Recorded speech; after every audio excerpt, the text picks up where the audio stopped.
চিংড়ি মাছ দিয়ে মোচার ঘন্ট করছি। তো তোমরা আজকে সবাই সঙ্গে থাকো। আমি প্রথমে মোচাটাকে হলুদ আর নুন দিয়ে একটু, এবার তেলটা আমি কড়াইতে দিয়ে দিলাম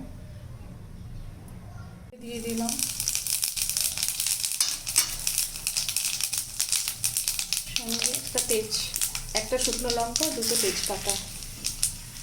একটু ফ্লেমটা একটু হাই হয়ে গেছে, একটু কম করে দিলাম। আলুটা ধুয়ে একদম আলুটা ঝরিয়ে রেখে দিয়েছিলাম। এবার আমি দুটোর মতন পেঁয়াজ বেটে রেখেছিলাম, সেই পেঁয়াজ দুটো আমি দিয়ে দিচ্ছি। এবার আমি 1.5 চামচের মতন আদা বাটা দিয়ে দিলাম। চিংড়ি মাছটাও দিয়ে দেবো। চিংড়ি মাছটা এর সঙ্গে প্রায় ভাজা ভাজা হবে। এর আগে যদি আমি এটা দিয়ে দিতাম তাহলে অনেক বেশি ফ্রাই হয়ে যেত। ছোটো চিংড়ি তো, তাহলে একদম গলে যেত। এটাই ভালো করে মিশে যাবে, লাল লাল হয়ে যাবে। তার সঙ্গে আমি দুটো টমেটো বেটে রেখেছিলাম, সেটা আমি দিয়ে দিলাম। এবার আমি 2 চামচের মতন জিরে গুঁড়ো দিয়ে দিচ্ছি, মানে 1.5 চামচের মতন। আমি খুবই কম মশলা দিলাম। এবার যে যেরকম মশলাটা পছন্দ করবে সে সেরকমভাবেই দেবে। আর তার সঙ্গে একটু দিয়ে দিলাম গরম মশলার গুঁড়োটা, আমি এখনই দিয়ে দিলাম।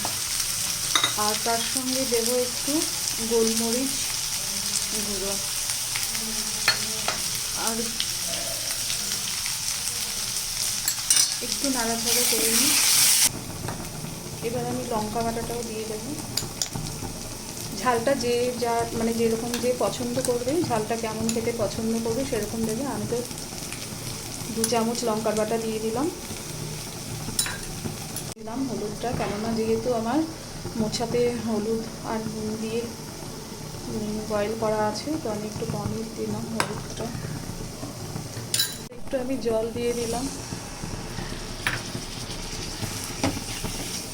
এটা ভালো করে কষিয়ে নেব যতক্ষণ না তেল ছাড়ে। স্বাদ অনুযায়ী আমি নুনটা দিয়ে দিলাম। আমি একটু মানে কমটাই দিলাম, কেননা আমার মোচার বয়েলেতে একটু নুন তো দেওয়াই আছে। এবার আমি 1 চামচ চিনি দিয়েছি, ওটা দিয়ে দিলাম। এবার মোচাগুলো দিয়ে দেবো।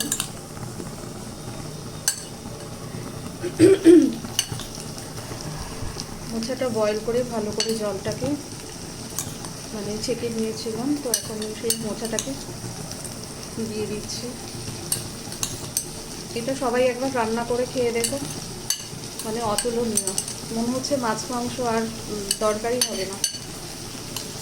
আর আমার মেয়ে তো মানে মোচার তরকারি হলে ওর আর কিছু কথাই নেই, মোচার ঘন্ট হলে ওর আর কিছু দরকারই হবে না, এই এক সবজিই খেয়ে নেবে। এবার আমি 2 চামচ ঘি দিয়ে দিলাম।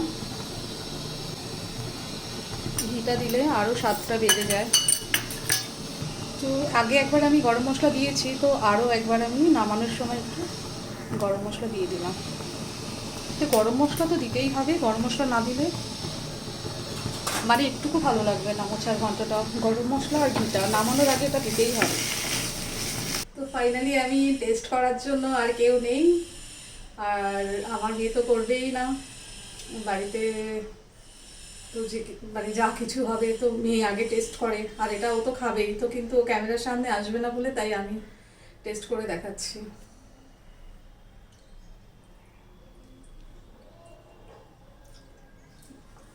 মানে দারুণ হয়েছে। তো তোমরা একবার করে দেখো, এরকম করে তারপরে তোমরা খাবে, খেয়ে আমাকে কমেন্টে জানাবে।